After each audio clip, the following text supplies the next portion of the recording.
देखिए दोस्तों, ये जो है आपका मुख्यमंत्री मैया सम्मान योजना, इसको कैसे भरना है, क्या प्रोसेस होगा, कंप्लीट जानने वाले इस वीडियो में। ठीक है, तो चलिए देखते हैं। और ये फॉर्म आपको कहाँ से मिलेगा, कहाँ जमा कीजिएगा, कैसे भरिएगा, सब कुछ बताएंगे इस वीडियो में। ठीक है, तो चलिए देखिए। फॉर्म को भरने के लिए सबसे पहले मैं आपको बता देना चाहता हूँ इसके बारे में जानकारी। मेरे पास अभी दो फॉर्म है, एक भरा हुआ है, एक खाली फॉर्म है। ठीक है, तो भरा हुआ फॉर्म कैसे मैंने भरा है ये चीज़ बताऊँगा, और दूसरा आपको ये फॉर्म कहाँ से मिलेगा। ठीक है, और इसके बारे में, योजना के बारे में जानकारी जानेंगे। साथ ही ये खाली फॉर्म भी मैं आपको वीडियो का डिस्क्रिप्शन में दे दूँगा। ठीक है, सबसे पहली बात, ये योजना का फॉर्म जो है आपको कहाँ मिलेगा, तो आपके गांव की जो सहायिका है, जो आंगनबाड़ी में काम करती है, ठीक है, या सेविका के पास जाइएगा। ठीक है, या सहायिका के पास, दोनों में से किसी के पास जाइए, वो आपको इस फॉर्म दे देंगे। ठीक है, आंगनबाड़ी में जो काम करती हैं सेविका, उनके पास जाइए, ये फॉर्म आपको फ्री में मिलेगा, फ्री में।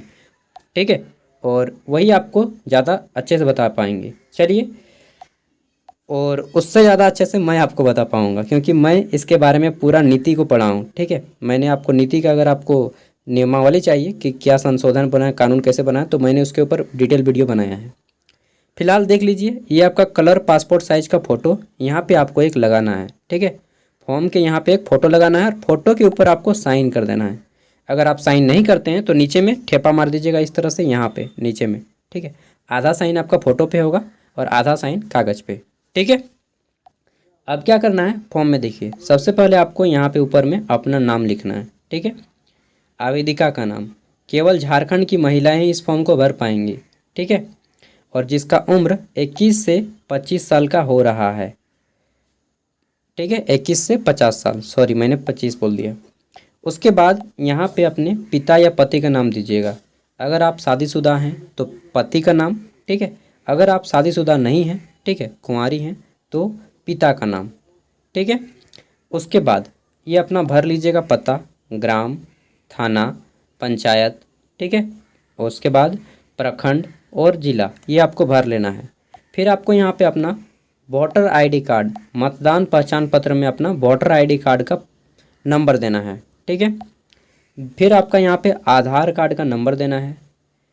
फिर 6 नंबर पे हम लोग अपना खाता नंबर देंगे, जो भी बैंक का खाता है आपको वहाँ पे खाता नंबर देना है। आपका खाता आधार से लिंक होना चाहिए, अगर लिंक नहीं है तो हाँ कर दीजिए, और लिंक जा कर के बैंक से करवा लीजिए। ठीक है, बोलिएगा मेरा तो अकाउंट ही नहीं है, तो अकाउंट खुलवा लीजिए। ठीक है, चलिए, बैंक ऑफ इंडिया में मत खुलवाइएगा, बहुत ख़राब बैंक है। स्टेट बैंक ऑफ इंडिया में खुलवाइए। ठीक है, मतलब गांव में जनरली ये आपका बैंक ऑफ इंडिया जो है बहुत ख़राब है। नेक्स्ट है हमका कि बैंक ऑफ, यहाँ पे बैंक का नाम लिखना है, जो भी आपका बैंक है, बैंक का नाम, और कहाँ पे है उस जगह का भी नाम। जैसे बैंक ऑफ इंडिया बैंक का नाम है, कहाँ पे है तो खैरा चातर ये स्थान है, उस स्थान का भी नाम है। ठीक है, बैंक IFSC कोड देना है, प्रत्येक बैंक का IFSC कोड होता है, खाता में ही आपको IFSC कोड लिखा होगा। ठीक है, राशन कार्ड यहाँ पे आपको दे देना है, राशन कार्ड नंबर लिखा होगा राशन कार्ड पे, उसको देख के यहाँ पे भर देना है। पैन कार्ड नंबर यहाँ पे भरना है 11 नंबर पे। 12 नंबर पे आपको बताना है कि आप किस कैटेगरी के हैं, मतलब कोटि, मतलब जैसे पंडित हैं या राजपूत हैं तो सामान्य में आइएगा। ठीक है, आदिवासी हैं तो आप लोग यहाँ पे भर दीजिएगा अनुसूचित जाति। ठीक है, आदिवासी हैं तो। नेक्स्ट आपका अनुसूचित जनजाति, जैसे अगर आप मांझी या फिर मतलब मुंडा हैं, ठीक है, तो बहुत सारे कास्ट आता है, तो अनुसूचित जनजाति ST वाले भरिएगा।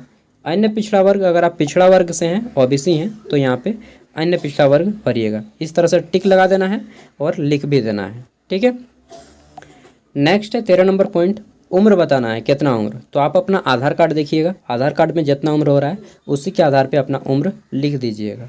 मान लीजिए किसी का उम्र हो रहा है 1990 आधार कार्ड में, तो यहाँ पे आपको 1 जनवरी अपने से जोड़ देना है। ठीक है, 1990 केवल है आधार कार्ड में, तो क्या लिखिएगा, तो उसका उम्र हो जाएगा 2024 में कितना हो जाएगा। ठीक है, ये बताइए, तो 1990 34 साल हो जाएगा। ठीक है, यहाँ पे देखिए, अगर केवल 1990 है तो अपने से 0101 कर देना है, मतलब 1 जनवरी 1990, इस तरह से आपको कर देना है। ठीक है, अपने से। अगर फुल डेट नहीं दिया है तो डेट वहाँ पे भर देना है। आवेदिका का पहचान चिन्ह, किसी का नाक में तिल होता है, किसी का होंठ में तिल, किसी का कटा हुआ निशान होता है। ठीक है, तो वो आपको लिखना है, किसी का नाक में तिल, ठीक है, नाक पर कटा हुआ निशान, या फिर किसी का पैर में, हाथ में, शरीर पे कहीं पर भी कोई एक निशान बताना है। आपको यहाँ पे मोबाइल नंबर देना है। मैंने मोबाइल नंबर नहीं लिखा है क्योंकि आपको दे दिया तो आप लोग फ़ोन कीजिएगा, इसलिए मैंने मोबाइल नंबर नहीं दिया है। ठीक है, जिसका भी है उसको परेशान कर दीजिएगा। आवेदिका विवाहित है या नहीं है? अगर विवाहित है तो हाँ कीजिएगा, नहीं है तो नहीं पे टिक लगाइएगा। जिस साइड है उस पर टिक लगाइएगा। 18 नंबर छोड़ दीजिएगा। 18 नंबर किसके लिए? तो जो विधवा महिला है उसके लिए, या फिर जिसको तलाक मिल गया है उसके लिए, या फिर जिसका पति छोड़ दिया है उसके लिए। ठीक है, तो इनमें से कोई एक है तो उसी को 18 नंबर काम देगा, बाकी 18 नंबर आपको नहीं भरना है। ठीक है, उसके बाद यहाँ पे बताना है कि आपको क्या क्या सर्टिफिकेट देना है यहाँ पे, या कागजात देना है, क्या क्या डॉक्यूमेंट्स देने हैं। देखिए, आधार कार्ड देना है, बैंक खाता नंबर देना है, राशन कार्ड देना है। ठीक है, मतदान पहचान पत्र यानी कि voter ID card, pan card, 5 गो चीज़ देना है। छठा जो है आपका 100 घोषणा पत्र, ये अपने आप फॉर्म में मिल रहा है, ये देखिए 100 घोषणा पत्र यही है। ठीक है, तो ये 6 नंबर पॉइंट वाला आपको नीचे में ही मिल जाएगा, तो 5 वो अपने से देना है और सभी पे टिक लगा दीजिएगा। जैसे आधार कार्ड है तो इस साइड हरा वाला साइड में टिक लगाइएगा। ठीक है, बैंक खाता है तो हरा वाला साइड में, राशन कार्ड है हरा वाला साइड में। ठीक है, वोटर आईडी कार्ड है हरा वाला साइड में। किसी का पैन कार्ड नहीं होता है तो वो जो है इस साइड में टिक लगाइएगा। ठीक है, नहीं वाला में। ठीक है, पीला वाला में टिक लगा दीजिएगा अगर नहीं है तो। किसी किसी का पैन कार्ड नहीं होता है, बाकी सबका होता है। घोषणा पत्र की मूल प्रति, इस पर भी टिक लगाइएगा क्योंकि नीचे में यही वाला है घोषणा पत्र। ठीक है, उसके बाद यहाँ पे बोला जा रहा है कि मैं निष्ठापूर्वक घोषणा करती हूँ कि जो भी जानकारी मेरे द्वारा दिया गया वो सभी सही पाया गया है। अगर कोई भी गलती पाया जाता है तो मेरा आवेदन रद्द कर दिया जाएगा। ठीक है, ये आप घोषणा करते हैं। तिथि में यहाँ पे मार दीजिएगा तिथि, जिस डेट को आप पंचायत भवन में ये फॉर्म जमा कीजिएगा। ठीक है, ये फॉर्म आपको कहाँ पे जमा करना है? पंचायत भवन में, आपके पंचायत भवन में जा करके। ठीक है, आवेदिका का हस्ताक्षर, यहाँ पे आपको हस्ताक्षर करना है। अगर आप अंगूठा लगाती हैं तो आपको यहाँ पे अंगूठे का निशान देना है ऊपर में। ठीक है, आगे देख लेते हैं। नेक्स्ट हमारा अगला क्या आता है, तो घोषणा पत्र। घोषणा पत्र में देखिए घोषणा करना होगा कि मैं, आपका नाम लिखना पड़ेगा। ठीक है, महिला का नाम, पिता या पति का नाम, उम्र, ग्राम, पूरा एड्रेस भरना पड़ेगा। ठीक है, उसके बाद यहाँ पे मोबाइल नंबर देना पड़ेगा। ठीक है, और ये सभी चीज़ें बता रहा है कि मेरे घर के परिवार, ए नंबर, कि मैं या मेरा कोई परिवार जो है सरकारी नौकरी नहीं करता है। ठीक है, या फिर मेरे घर का कोई भी सदस्य टैक्स जमा नहीं करता है सरकार को। ठीक है, सी नंबर, मैं महिला मतलब किसी भी द्वारा सरकारी नौकरी नहीं है। ठीक है, या फिर ईपीएफ खाता भी नहीं है मेरा। वर्तमान में कोई सदस्य विधायक एमएलए नहीं है मेरे घर का। अरे भाई, होता तो हम अपने नहीं जाते ना। तो ये जनरली उसी के लिए है कि मेरे घर का कोई भी सदस्य सरकारी नौकरी नहीं करता है। अगर आपके घर का कोई भी सदस्य, आपके पिता, ठीक है, या फिर आपके पुत्र, ठीक, पिता या पुत्र, जनरली पिता या पुत्र अगर आपके घर में साथ नौकरी कर रहा है तो उसका फॉर्म नहीं भराएगा। बोलिएगा मेरा भाई, जैसे आप किसी का भाई है और आपका भाई कर रहा है नौकरी, ठीक है, तो क्या आप फॉर्म भर सकते हैं? अगर आप शादीशुदा नहीं है तो फॉर्म भर सकते हैं। सॉरी, शादीशुदा हैं तो आप फॉर्म भर सकते हैं, लेकिन शादीशुदा नहीं है फिर भी भर सकते हैं फॉर्म। ठीक है, बस पति का नौकरी नहीं होना चाहिए, और पति का अगर नौकरी है तो जो उसकी पत्नी है फॉर्म नहीं भर पाएगी, उसके बच्चे भी फॉर्म नहीं भर पाएंगे। अगर बेटा का नौकरी है, ठीक है, मतलब घर में किसी का भी नौकरी हो, फॉर्म नहीं भर पाइएगा। जैसे ये हो गया पति पत्नी, ठीक है, और ये इसके बच्चे, पति पत्नी और इसके बच्चे, इनमें से किसी का भी नौकरी नहीं होना चाहिए सरकारी। प्राइवेट है तो भर लीजिएगा, नौकरी सरकारी है तो नहीं भर पाइएगा। ठीक है, अगर भरिएगा तो फिर आपकी कानूनी कार्रवाई की जाएगी। उसके बाद यहाँ पे आपको हस्ताक्षर कर देना है, चाहे अंगूठे का निशान दे देना है। 2 जगह हस्ताक्षर है, कहाँ कहाँ? एक जगह ये फॉर्म में यहाँ पर, ठीक है, या फिर अंगूठे का निशान, और एक जगह यहाँ पर हस्ताक्षर या फिर अंगूठे का निशान, 2 जगह। ठीक है, और डेट भी आपको दे देना है वहीं पे। उसके बाद ये आपका सत्यापन का प्रतिवेदन है। सत्यापन प्रतिवेदन में सेम उसी तरह से भरिएगा। आवेदिका का नाम, पति या पिता का नाम, ग्राम, थाना, पंचायत, प्रखंड, और ये जिला, और मोबाइल नंबर। ठीक है, भर लेना है। उम्र बता देना है, कितना उम्र, तो उम्र जितना हो रहा है आधार कार्ड के अनुसार भर दीजिएगा। ठीक है, उसके बाद यहाँ पे आपको नहीं भरना है, ये जो है आपका या तो सीओ यानी कि आपका होता है अंचल पदाधिकारी, ठीक है, या फिर बीडीओ ब्लॉक डेवलपमेंट ऑफिसर, दो में से कोई एक यहाँ पे जांच करेंगे। उसके बाद वो अपना साइन करेंगे, ठीक है। उसके बाद देखिए दो गो है, या तो आपका फॉर्म रिजेक्ट होगा, चाहे आपका फॉर्म सही पाया जाएगा और सबमिट हो जाएगा।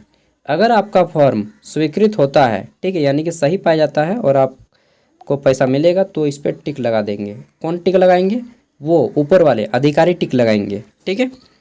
अगर आपका फॉर्म रिजेक्ट होगा तो इस पर टिक लगाया जाएगा नीचे वाले पे। तो ये जो है अधिकारी का काम है, आपका काम नहीं है। ऑफिसर्स लोग ये फॉर्म भरेंगे आपका फॉर्म चेक करने के बाद, ठीक है। अगर स्वीकृत होगा तो यहाँ पे स्वीकृति की तिथि डालेंगे वो लोग अपने से, और यहाँ पे जो है बता देंगे स्वीकृत होगा तो स्वीकृति पे टिक लगा देंगे और साइन भी कर देंगे। कौन साइन करेंगे? बीडीओ ब्लॉक डेवलपमेंट ऑफिसर, प्रखंड विकास पदाधिकारी और सीओ अंचल पदाधिकारी सर्कल ऑफिसर, ठीक है। तो इन दो में से कोई एक या फिर दोनों कोई आपके फॉर्म को हस्ताक्षर करेंगे, और आपका फॉर्म अगर ऊपर वाले पे टिक लगेगा यानी कि आपका फॉर्म सही रूप पाया गया और आपको पैसा मिलेगा। अगर नीचे वाले में टिक लगेगा तो आपका फॉर्म रिजेक्ट हो जाएगा। दो में से किसी एक पे ही टिक लगेगा, ठीक है। तो सबको ऊपर वाला ही टिक लगेगा।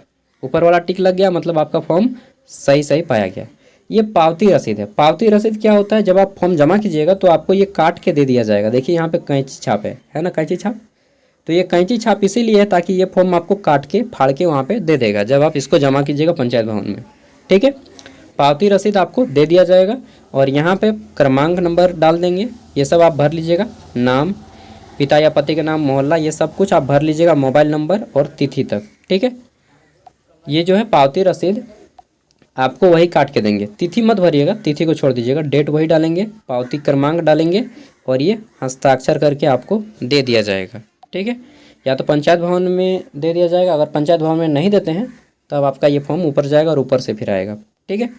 पावती रसीद आप ही के पास आएगा, ये आपको दिया जाएगा। उसके बाद यहाँ पे आपका जो अधिकारी रहेंगे हस्ताक्षर कर लेंगे, सबमिट कीजिएगा उसी टाइम पंचायत भवन में, ठीक है। आपका हस्ताक्षर दो ही जगह लगेगा। कहाँ पे? तो ये आपका एक घोषणा पत्र में यहाँ पे, ठीक है। ये देखिए आवेदक या आवेदिका का हस्ताक्षर एक जगह यहाँ पे और एक फॉर्म में यहाँ पे, ठीक है। तो ये रहा पूरा का पूरा फॉर्म भरने का वीडियो कि आपको फॉर्म कैसे भरना है। अब इसके बारे में थोड़ा सा जानकारी जान लेते हैं, ठीक है। और ये फॉर्म का फॉर्मेट है खाली वाला। अगर आपको चाहिए तो मैं वीडियो का डिस्क्रिप्शन में इसका PDF दे रहा हूँ, वहाँ से इसको प्रिंट आउट करवा सकते हैं, ठीक है। अब कुछ चीज़ें जानकारी जान लेते हैं कि ये जो है आपका कब से कब तक भरा जाएगा। तो देखिए 3 अगस्त से जो है ये फॉर्म स्टार्ट है और अभी 10 अगस्त तक चलेगा, ठीक है। इसके बारे में 10 अगस्त तक अभी आप तक चलेगा। अगर कोई छूट जाता है इसके बीच तो फिर बाद में 10 अगस्त के बाद में भी फिर इसका आपको फॉर्म भरा जाएगा। इसके तहत आपको प्रत्येक महीना 15 तारीख को, कब? 15 तारीख को 1000 रुपया दिया जाएगा, एक साल में 12,000। और ये पैसा कब से मिलेगा आपको? तो दिसंबर महीना से मिलेगा। कैसे दिसंबर महीना से मिलेगा? देखिए यहाँ पे लिखा है आपका, कहाँ पे लिखा है? चलिए दिखाते हैं कहाँ पे लिखा है भाई। यहाँ पे ये देखिए, दिसंबर 2024 के बाद आर्थिक सहायता प्राप्त करने हेतु आधार लिंक अनिवार्य है। दिसंबर महीना से ये पैसा मिलेगा, ठीक है। और पैसा मिलेगा या नहीं मिलेगा मतलब मुख्यमंत्री हार गया तो पैसा जा भी सकता है। अगर दूसरा सरकार बना, उसको पसंद नहीं आया ये योजना, तो फिर वो लात मार देगा इस योजना को, ठीक है, हटा देगा, आपका मेहनत भी बेकार जाएगा। चलिए, वैसे भी झारखंड में हर सरकार अपनी मनमर्जी करता है। अब जब चुनाव आया है, 1 महीना बाकी है, अगले महीना चुनाव होगा ठंडा के समय में, अक्टूबर नवंबर में, तो उस समय ये सरकार सोच रहा है कि हम वोट बटोरेंगे और लोगों को 1000 रुपया खिला देंगे, ठीक है। मतलब देते हैं ना कि घर में वोट पैसा देने के लिए, तो वही हो रहा है। 1000 जब 5 साल तक नहीं दिए और अंतिम समय जब चुनाव आ रहा है उस समय आप ऐसा स्कीम निकालिएगा तो क्या बोलेंगे? वोट बटोरने का ही एक तरीका है ना। सभी जानकार लोग यही ना बोलिएगा जी कि वोट बटोरने का एक तरीका है, नहीं तो 5 साल नहीं दे पाए। और जब आपका चुनाव आ रहा है, ठीक है, 1 महीना पहले आप बोलिएगा कि नहीं हम आपको पैसा देंगे 1000, ठीक है। आदमी मूर्ख नहीं है उतना। चलिए, जो भी है, पैसा मिले या ना मिले आपको फॉर्म भर देना है, ठीक है। 3 अगस्त से 10 अगस्त के बीच में अपने पंचायत भवन में। अब देखिए यहाँ पे सब कुछ मैंने बता दिया। दिसंबर से आपका पैसा मिलना शुरू होगा, मिलेगा या नहीं मिलेगा ऊपर वाला मालिक। 3 अगस्त से 10 अगस्त के बीच में ग्रामीण क्षेत्र में प्रत्येक पंचायत भवन में, और शहरी क्षेत्र में कहाँ पे होगा? तो शहरी क्षेत्र में संबंधित जिला उपायुक्त द्वारा चयनित केंद्र, तो आपका जो डिप्टी कमिश्नर रहेंगे डीसी, ठीक है, वो आपका डिसाइड करेंगे कि कहाँ पे लगेगा शहर क्षेत्र में, ठीक है। विशेष कैंप के बाद भी आवेदक नज़दीकी प्रज्ञा केंद्र कभी भी जा कर के जमा कर सकता है। मान लीजिए आप 10 तारीख तक किसी कारण फॉर्म को नहीं जमा कर पाए, तब आपका प्रज्ञा केंद्र के माध्यम से जमा कर लीजिएगा। कब? 10 तारीख के बाद, ठीक है। 10 तारीख तक अभी आपका पंचायत भवन में कैंप लगेगा, उसी में आप लोग जाइएगा, ठीक है, अपने पंचायत भवन से। और 10 तारीख के बाद कोई छूट जाता है तो अपना प्रज्ञा केंद्र जाइएगा और प्रज्ञा केंद्र से करवा लीजिएगा, ठीक है। अभी 10 दिन मौका है जी, आराम से कीजिए, कोई दिक्कत नहीं है। अपने सबसे पहले क्या करना है, अपनी गांव की पंचायत आंगनबाड़ी जो सेविका दीदी रहती हैं या सहायिका, ठीक है, उनके पास जाना है। सेविका के पास ही जाइए, आपको सब कुछ बता देगा। ये फॉर्म भी आपको वही देंगे फ्री में, ठीक है। उसके बाद योजना का नाम क्या है जान लीजिए थोड़ा सा, कि मुख्यमंत्री मैया योजना। इसका नाम पहले रखा गया बहन बेटी योजना, और उसमें रखा गया था कि 25 साल से 50 साल को देंगे, लेकिन फिर बाद में घटा करके 21 साल से 50 साल कर दिया गया और नाम योजना का बदल दिया गया, और इसका नाम किया गया मुख्यमंत्री मैया योजना, और पहले नाम था बहन बेटी योजना, ठीक है। मतलब कितना बार बदलता है देखिए, ठीक है। और इसके तहत आपको 1000 रुपया मिलेगा, ऐसा बोला गया है, ठीक है। चलिए, सब कुछ हो गया। फिर भी अगर आपको डिटेल में जानना है, बहुत डिटेल में, तो आप ये नंबर है, इस नंबर पे फ़ोन करके पूछ सकते हैं। ये नंबर देख लीजिए, ठीक है। शिकायत कर सकते हैं कोई भी कि हमारे यहाँ पे अधिकारी लोग पैसा ले रहा है वगैरह वगैरह, कुछ होता है दिक्कत तो आप यहाँ पे शिकायत भी कर सकते हैं, ठीक है। चलिए, उम्मीद करता हूँ कि आपको यह वीडियो अच्छे से समझ में आ गया होगा, ठीक है। ये लुभावन है एक तरह से कि चुनाव जीत जाएं किसी तरह से ये सरकार किसी के साथ बुरा करे या ना करे, लेकिन युवाओं के साथ बहुत बुरा किया है। जो लोग पढ़ाई लिखाई करके नौकरी का आस लगाया था, बहुत बुरा हुआ उनके साथ, सही बता रहा हूँ एकदम, क्योंकि मैं भी उस त्रासदी से गुजरा हूँ, ठीक है, और गुजर रहा हूँ। चलिए, जो भी है, इसका PDF मैं वीडियो का डिस्क्रिप्शन में दे रहा हूँ। आप लोग जाइए सबसे पहले कहाँ पे, अपना सहिया दीदी के पास, सहिया बोल रहा हूँ, सेविका के पास, ठीक है, आंगनबाड़ी सेविका, वही आपको सब कुछ बताएंगे, फॉर्म वगैरह देंगे, और वीडियो को देख देख के आप लोग फॉर्म को भर लीजिएगा और पंचायत भवन में जा कर के जमा कर दीजिएगा, ठीक है, ओके। और ये फ़ोटो जो साट दिएगा, फ़ोटो पे साइन भी कर दीजिएगा। चलिए, नमस्कार, मिलते हैं अगली वीडियो में। धन्यवाद वीडियो को देखने के लिए।